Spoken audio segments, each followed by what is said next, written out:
తెలి వేమన శతకము నుండి ఒక చక్కని నీతి పద్యాన్ని ఆలపించబోతున్నాను. మిరియ గింజ చూడ మీద నల్లగనుండు, కొరికి చూడలోన చురుకుమనును.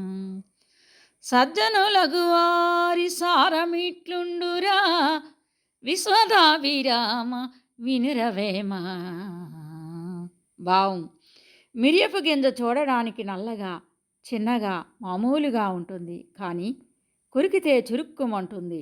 అలాగే మంచివాళ్ళు చూడడానికి సాధారణంగా ఉన్న వాళ్ళలో అపారమైన తెలివితేటలు దాగి ఉంటాయి. అందుకే ఏ వ్యక్తి అయినా పైన కనబడే ఆకారాన్ని చూసి ఒక అంచనాకి రాకూడదు అని దీని యొక్క భావం. విశ్వదాభిరామ వినురవేమ. ఇక్కడ విశ్వదాభిరామ అనేది, వినురవేమ అనేది మకుటం అన్నమాట. అంటే పద్యపాదము చివర భగవంతుని కానీ, ఒక మంచి రాజుని కానీ, కవిని కానీ సంబోధిస్తూ చెప్పే సంబోధనాత్మక పాదాన్ని మకుటం అంటాం. మకుటం అంటే కిరీటము అని అర్థం. రాజుకి కిరీటం ఏ విధముగా శోభనిస్తుందో పద్యానికి మకుటం అనేది శోభనిస్తుంది అని దీని యొక్క భావం. ధన్యవాదములు.